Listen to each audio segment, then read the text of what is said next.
Sabahımızda başlayalım. Kışkalarımız alır.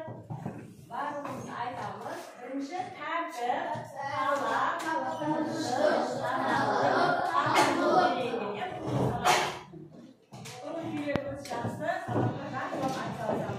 İyi oynamışlar. İyi böyle az yedi. Bizden takımda biz 1822-24 yıllardağı Haçlar Reformasyon İttifakı'na birlik olalım. İttifakı'na ne olur? Ne olsa kardeş İttifakı'na sırayla. İstiyorsun sabahlayla.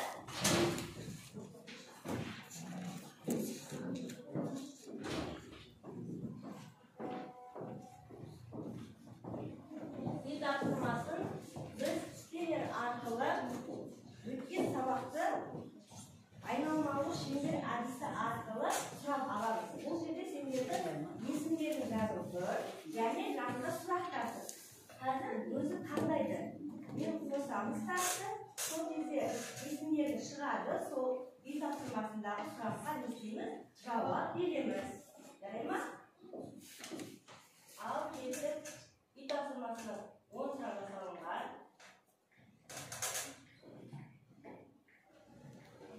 Sıra almak kaçtı.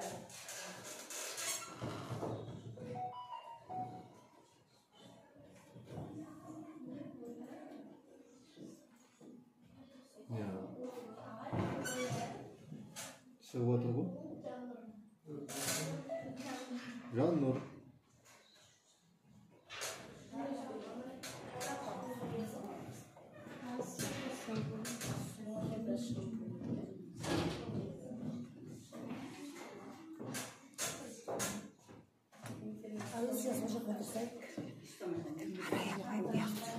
Жоқ, Айнұр, сұрағың шығып отыр ғой, соңғы жақ шығып отыр ғой. Айландырса екеуің бірдей. Жоқ, өз істедің ғой, мен білмеймін. Болды, Ақнұр тұрсын. Ал шығып отыр. Ақнұр, кіші жүздің негізгі руларын қамтылған құрылысы, сот орынбасары, сырым батырлық жасақтарының қолынан қаза тапты.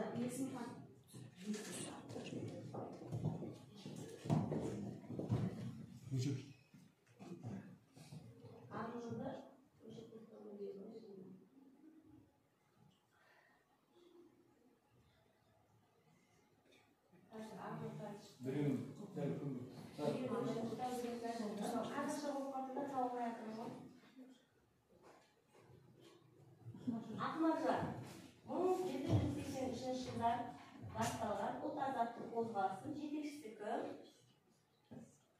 Сырымдатұлы. Сырымдатұлы, дұрыс айтасың. Дұрыс. Келесі сұрақ.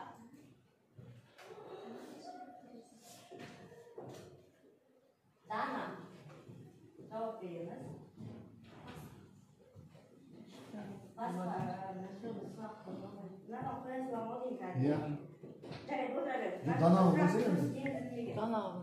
Данаға сұрақ қоямын. Дана сұрақ қой. Кіші жүздің ханы Әбілқайыр қайтыс болды. Қай жылы?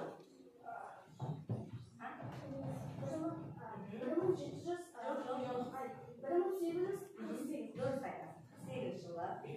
Екінші сұрақ қоямын. Айналдырайын, иә?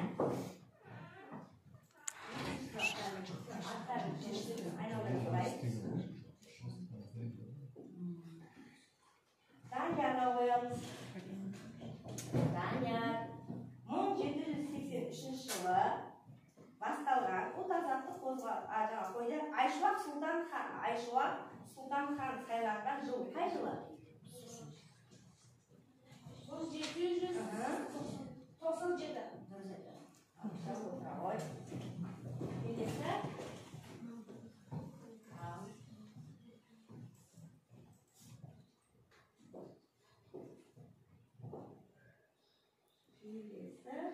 Айданаға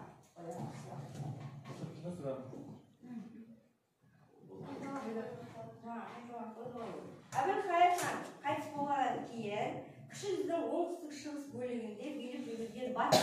Қандай батыр еді? Батыр хан. Дұрыс айтасың.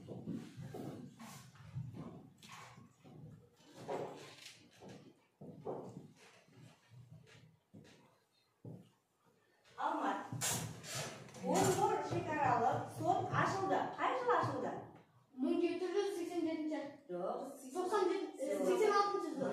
86-шы. Сұрақ аяқталды. Үй тапсырмасын сұрақ алып еске түсіріп, иә. Енді бүгінгі жаңа тақырыпқа шығамыз. Оқулықты аламыз.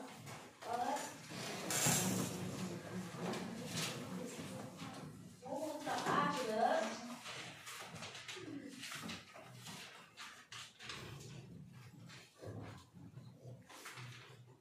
жаңа тақырыпқа шығамыз. Өткен сабақта біз 1822-24 жылдардағы патша реформасын өткен болатынбыз, иә? Ол тақырыптан хабарларым бар. Енді біз екінші сабақта осы сабақты ары қарай жалғастырамыз. Себебі 2 сағатқа берілген. 1822-24 жылдардағы патша реформасы тақырыбы отарлау және ұлт-азаттық күрес бөлімінен алынған. Яғни екінші оқу мақсатына келетін болсақ, балалар, бүгінгі сабақта 2 мақсат берілген, осы тақырыпқа 2 мақсат берілген. Сол мақсатқа жету үшін біз не істейміз? Сыныпта топтық жұмыс, жеке жұмыс, соларды орындап бүгінгі жаңа сабақтың мақсатына жетуіміз қажет, жарай ма? Сабағымыздың мақсаты патша үкіметі реформалары нәтижесіндегі әкімшілік аумақтық өзгерістер түсіндіру, қандай өзгерістер болған, әкімшілік реформасы қандай өзгерістер жасады Қазақ хандығынан кейін жаңа өзгеріс енген 1822-24 соны не істейміз? Түсіндіреміз. Және де дәстүрлі қазақ қоғамындағы өзгерістерді өткен тарихи кезеңдермен салыстыру арқылы анықтаймыз. Жарай ма? Қазір мен оны түсіндіріп өтемін. Бағалау критериялары 1822-24 жылдардағы патша реформасының қазақ қоғамымен тұрмысына әкелген өзгерістерді естиміз, сыныпта талдаймыз. Зерттеу сұрағымыз біздің бүгінгі сабағымыздың неліктен 20-шы ғасырдың 20-шы жылдарында Қазақстанда әкімшілік реформа жүргізілді. Яғни біз осы сабақтарда естиміз, орындап бүгін мақсатымызға жетуіміз қажет. Енді ал балалар, өткен сабақтарда сендер қазақ хандығының құрылуынан хабарларың бар. Ең алғашқы қазақ хандығын құрған қандай хандар? 2 хан. Керей мен Жәнібек. Қай ғасырда құрылған?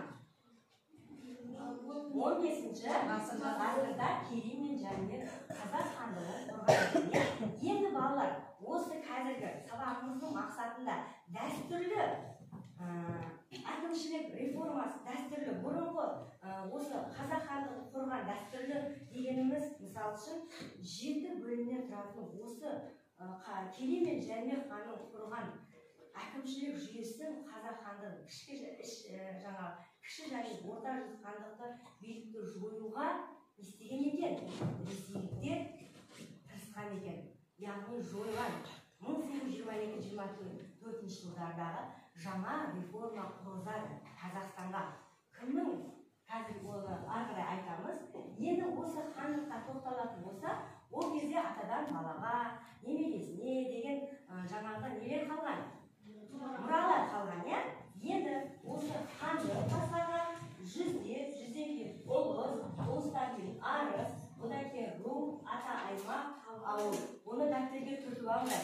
Қазір сабақта осы керек болады. Осы сабақ сұрақтарын қойған кезінде жазып алып, сол 7 сатыдан қазақ хандығын құрған кезде дәстүрлі деп ұмытып жүрмеңдер, жарай ма? Дәптерімізді ашып, жазып аламыз. Қандай не болса да жазып аламыз. Қазір сөздеріміз бар. Енді осы жаңа реформаны құрған кім? Бірінші Александр істеді? Бұйрық берді, иә? Кімге берді? Спиранскийге бұйрық берген. Спиранский келді да 1822 жылы қырғыздар туралы жарлық не қылды? Жариялады.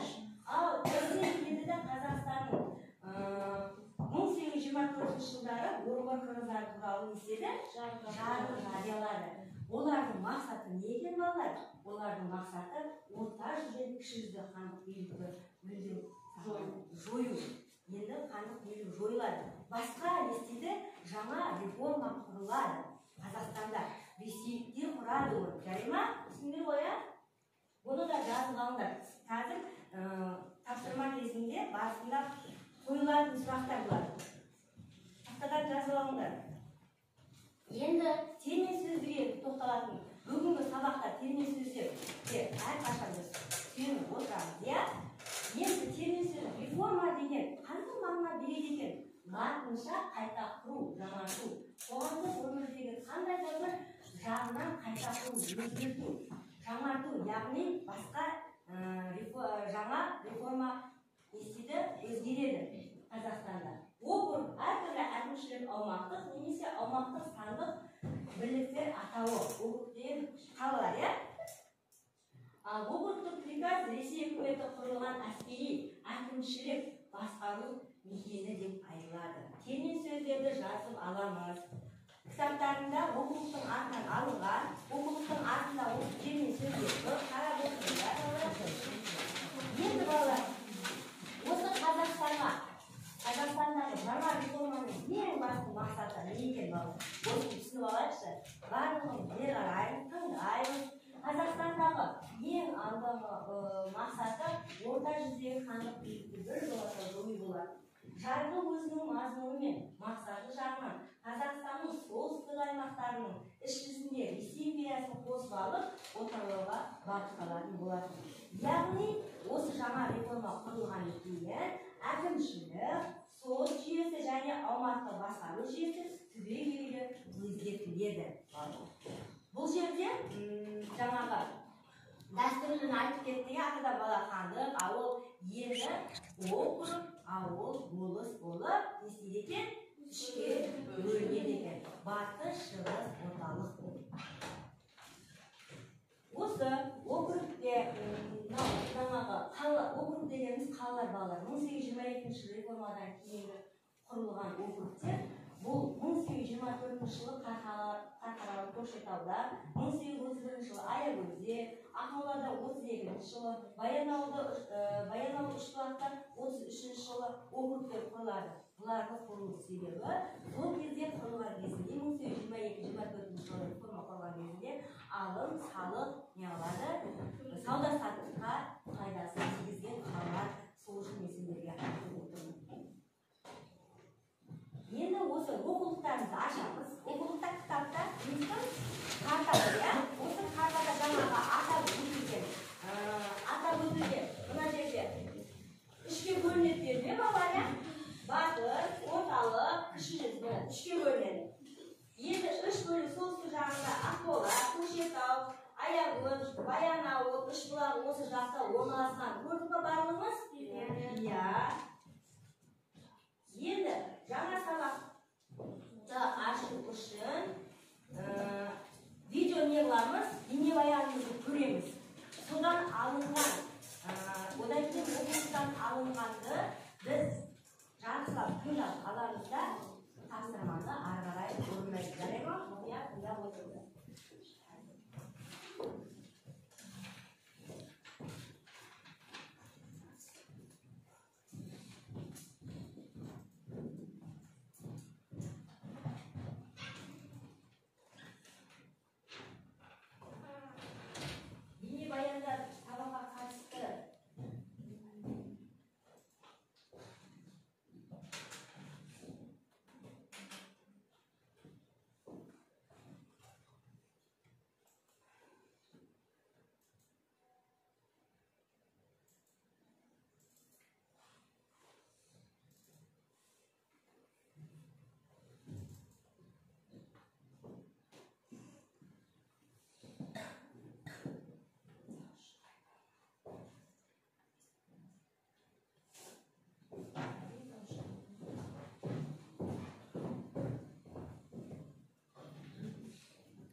Қазақстанның қай аймақтарында жүргізілді? 19 ғасырдың 20 жылдарындағы реформалардың қандай жағымды жақтары болды? 19 ғасырдың 20 жылдарындағы реформалардың қандай жағымсыз жақтары болды? Осы сұрақтарға жауап беруге тырысайық. Қазақ хандығында дәстүрлі басқару жүйесі қандай болды? Басқару жүйесінде бұрыннан келе жатқан ру тайпалық тәртіп берік сақталады. Қазақ хандығының құрылымы екі сатыдан қалған. Оның өзі қазақ даласында 17 ғасырда мемлекеттіліктің айқын белгілері болғанын көрсетеді. 17 ғасырдағы мемлекет нышанды. Қазақтарда хандық билік Шыңғысхан ұрпағы саналатын төре сұлтан тұқымына ғана тиесілі болды. Қарадан хан сайланған емес. Хандық билік негізінен ағадан ініге, кей жағдайда әкеден балаға мұраға өткен. Қазақ хандығында мемлекеттіліктің барлық негізгі белгілері болды. Ал оның жанында тұрақты билік кеңесі жұмыс істеді. 18 ғасырда билердің беделі артып, олар күнделікті құқық, шаруашылық, әскери және идеологиялық істерді жүргізуде ерекше мәртебеге ие болды. Хан сарайының жанында сенімді адамдардан құралған қарулы топ төрелікте қызмет етті. Төрелікте үнемі хандар мен сұлтандардың жанында жүрді.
арасында жағымды және жағымсыз жақтар болған екен, реформаны енгізген екен. Бейнебаянда көрдік. Қазір осы тапсырмаларды айтып өтті. Ішінде оқулықтан тағы іздеп отырып, осы тапсырмаларды орындаймыз. Жарай ма? Оқулықты ашамыз. Бірінші тапсырманы орындаймыз қазір. Оқулықты ашамыз. Келесі жақтармен талдап жасаймыз қазір. Мен айтып өтейін. Сендерге өз-өзін бағалау парақшасын қарап өтейін. Ол жерде әрқайсысына қаратамын. Қандай тапсырма орындадым, балалардың әрқайсысына 2 балдан беріледі. Жарай ма?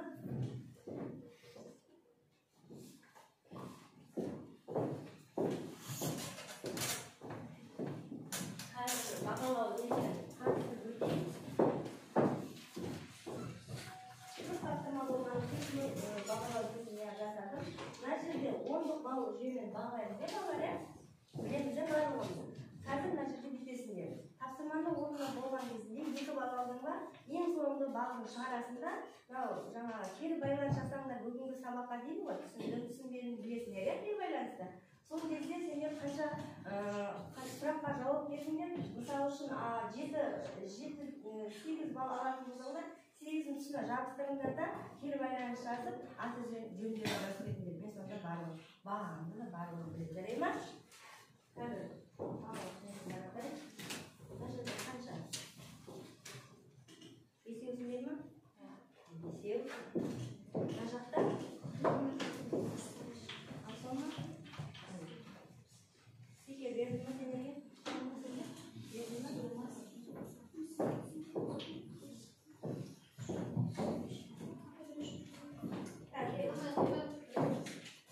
Неге керек? Жоқ, жаңағы ол жазасында мына жерге белгілейсің. Қойып қоясыңдар. Түсіндіңдер ма?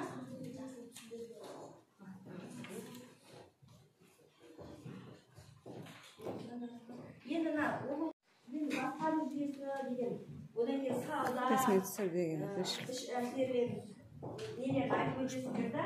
Қазір бірінші топта басқару жүйесін тақырыпты ашып алыңдар. Қай бетте тұрады? Басқару жүйесі. Қараңдар. Қазір мәтінмен жұмыс жасап алайық, балалар. Тез оқулықты ашып бір оқып шығыңдар. Біріншісіне топқа басқару жүйесі, екінші сендерге сауда мен шаруашылық беремін да. Сендерге ішкі денсаулық сақтау білім беру діндер туралы айтыңдар. Түсіндіңдер ма? Енді одан кейін басқару жүйесінде қазір мәтінді оқып алып, тапсырманы одан кейін түсіндіңдер ма? Барлықтар оқып шығамыз, мәтінмен жұмыс жасаймыз. Оқимыз, кітапты оқимыз. Алдарыңызда плакат берілген, плакатқа тірек сызба арқылы өздерін түсіндіресіңдер. Түсіндіңдер ма? Енді сендерге қосымша деректер болсын деп жаңағы таратып өтейін, пайдаланасыңдар. Оқулықта бар болса да сендерге сол көмек болсын деп алып келдім. Ары қарай тағы өздерін қосып жатасыңдар. Жарай ма?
Бұл жарғыны жазған Сібір губернаторы Спиранский.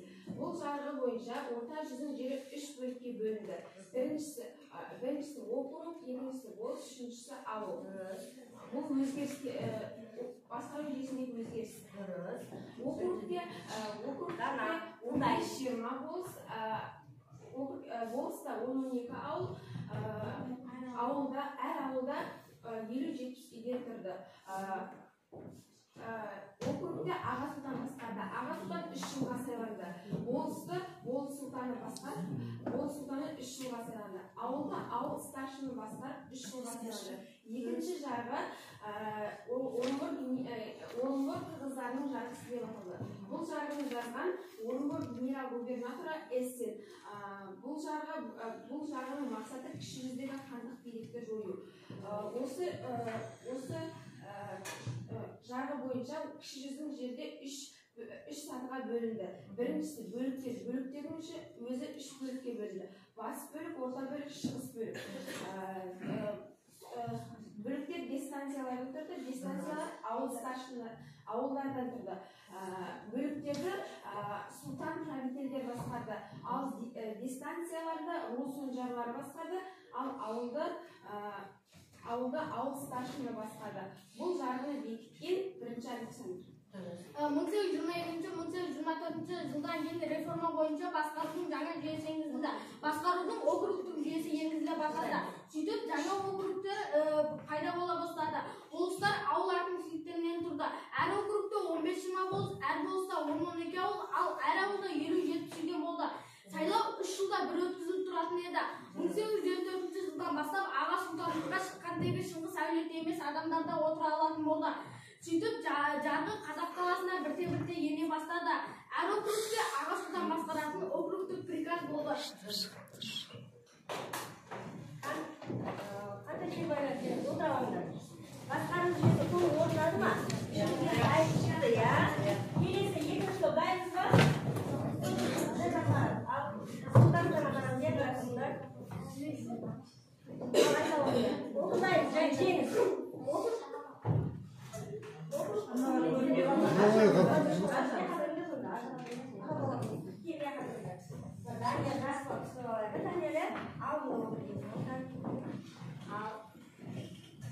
Округтық приказдың бірнеше міндеттері болды. Атап айтқанда, округтық приказдарда халыққа білім беру міндеттері болды.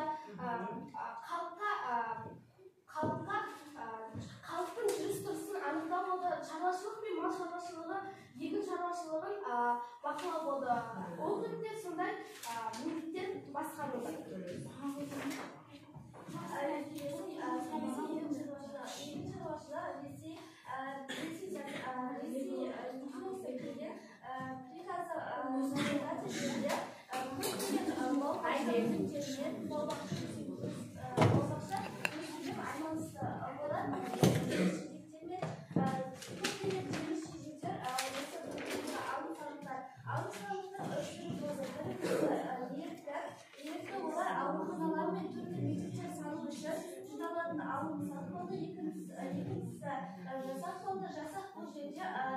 Мал санына қарай 100 бастан бір басқа дейін төлеметін алым-салық болды. Үшіншісі бұл жерде шабармандар мен жолаушыларға арналған көлік жағынан көмек көрсету болды. Салдардың дамуы.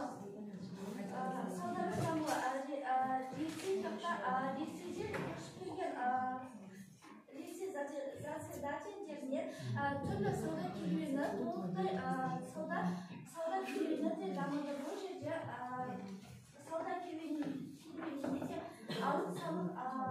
сауда керуеніне де алым салық төледі. Бірақ бұл жерде жүйе басқа салған жоқ. Себебі бұл жерде сауда керуенінің дамуына мол септігін тигізеді. Бұл жарайды отырғанға жақсы. Үшеуінде айтып шықты, сауда шаруашылығы, саласында көздері айтылар дейіз. Енді, сендер айтсыңдар.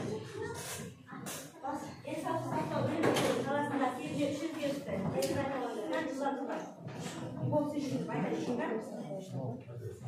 Денсаулық сақтау және халыққа білім беру салаларындағы жаңалықтар жарғы енгізілгенге дейін ем жасаумен халық емшілері ғана айналысты.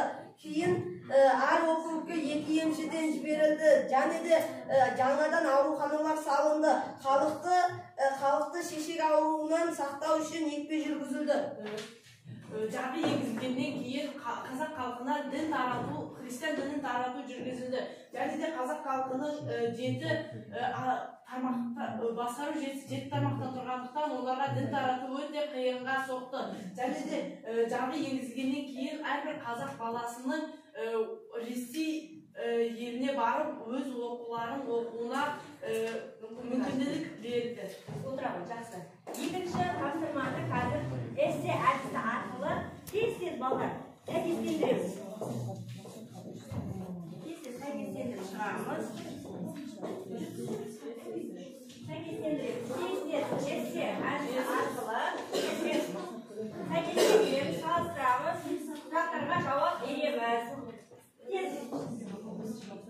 Қазір мен мына топтан бір оқушы айтады, мына топтан бір оқушы жауаптарын белгілеп аласыңдар, кейін мына жерге бағыт жүйелерін қоя беріңіз, жарай ма?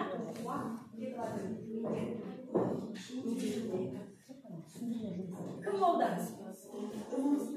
Тез советшілер кім болды?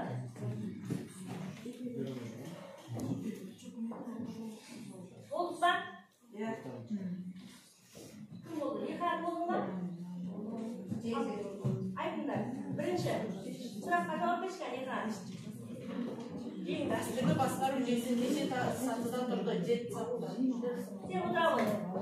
Мына жақта. Айбек, сен оқушы. Екінші сұрақ. Айбек оқушы. Орта жүзде хандық билік қашан жойылды? 1820. Дұрыс айтасың, отыра ғой. Келесі. Сымбат жауап берші. Сымбат. Шын сұрақ болуға. Тез. Үшінші сұраққа жауап береміз. Жоқ, үшінші сұрақ оқымайшы. Оның жауабын айт. Орта жүзде хандық билік қашан жойылды? Оны айтып қойды ғой, Айбек айтып қойды. Одан кейін көрсінсін оқи берді. Қырғыздарының жарғысы кім дайындады? Кім дайындады? Сиранский, отыра ғой, жақсы. Мына жақта. Жаным, сен оқы. Патша үкіметіне лектер хандық билікті жоюға тапсырды. Неліктен? Отырлау мақсатында. Дұрыс айтасың, отырлау мақсатында. Үшінші тапсырма сендермен жаңағы айтып өтті, иә? Жағымсыз және жағымды жақтар болған екен, реформа енгізген екен, иә? Сол жағымды жағымсыз жақтарын тез сабақ айтпаған оқушылар тез орындап берейікші. Қазір Дуа сенен сұраймын. Дуа қандай жер? Мына жақта кім орындамады? Мына жақта Аяда сен айтасың, мына жерде Нұркен. Одан кейін Сымбат. Тез жазыңдарда жауап береміз. Жаңа да көрсеттік, айтып өттік, жағымды жағымсыз жақтарын экранда көрдік. Тапсырманы тез жылдам орындаймыз.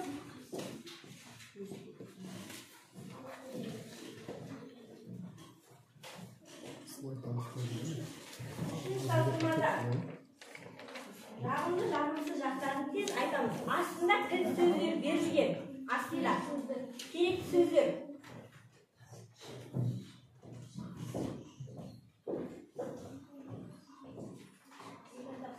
Мына жерде міне үшінші тапсырма.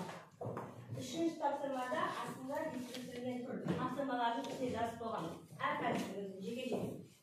Қазір кім болды?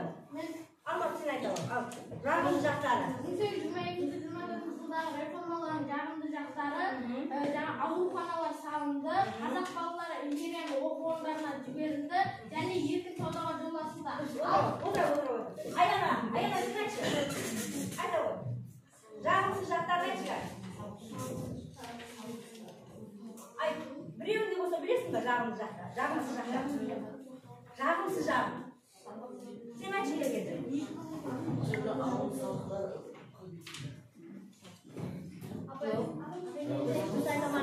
Сен айт. Хандық билік жойылды. Дұрыс. Тағы сен айта ғой. Бақша. Айтшы, үшінші сұрағын айтшы, жауап берші. Жағымсыз қандай несі қалып кетті? Мал жайында салынды. Дұрыс айтасың. Маржан. Ал сен оқи ғой. Дұрыс, отыра ғой. Енді үшінші тапсырма. Қалауымызды қорытындылауға арналған колхоз бойынша барлық телефонымызды аламыз. Телефондарымызды аламыз. Біреуінде қалай жүргенін.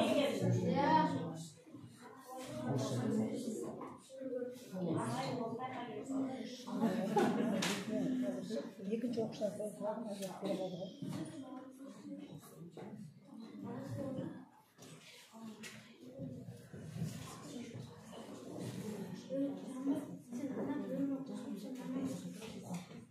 Сабақты қорытындылау арқылы бүгінгі сабақты қорытындылаймыз.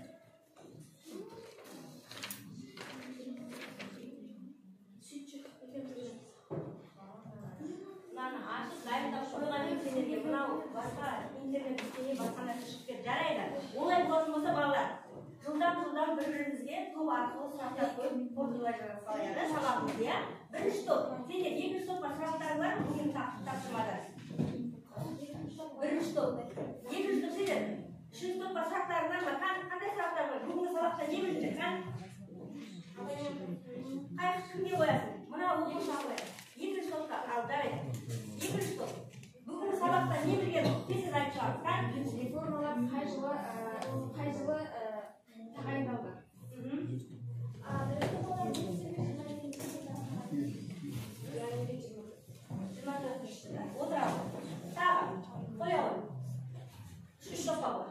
Жарғы енгізілгенге дейін қазақ халқында еммен кімдер айналысты? Ем жасаумен. Жауап бар ма? Өзің жауап берші, орнына сұрағыз. Халық емшілері. Ал, тағы да кім қояды сұрақ? Алмас қойшыға. Қазақ мемлекеті неліктен ыдырай бастады? Қазақ хандығы десең.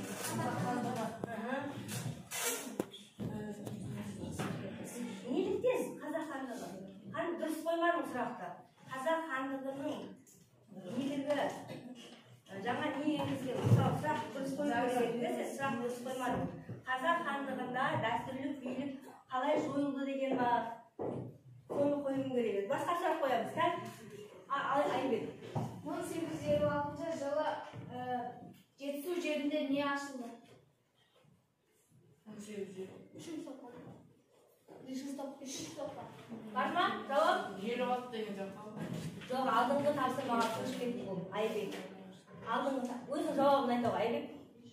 Алатау ерекше округы ашылды. Иә, Алатау ерекше округы ашылды. Ал балалар, сабағымыз аяқталды. Қазір бағалауда өздерінің бағалауындай жазып кетіңдер. Жер байланыс жазып қоямыз. Үйде 1822-24 жылдардағы патша реформасын оқып келеміз. Оқып келуге береміз. Ал сабақ біз аяқталды. Бүгінгі сабақта жақсы атсалысқан авторға өте жақсы, керемет, Алмат керемет, Елжамал керемет, Дана керемет, Айдана жақсы, Жеңіс керемет, бір сұраққа жауап берді, Нұркен жақсы, Сымбат жауап берді, бір сұраққа барлығымыз толық жауап берді. Ал балалар сау болды. Үй тапсырмасын жақсылап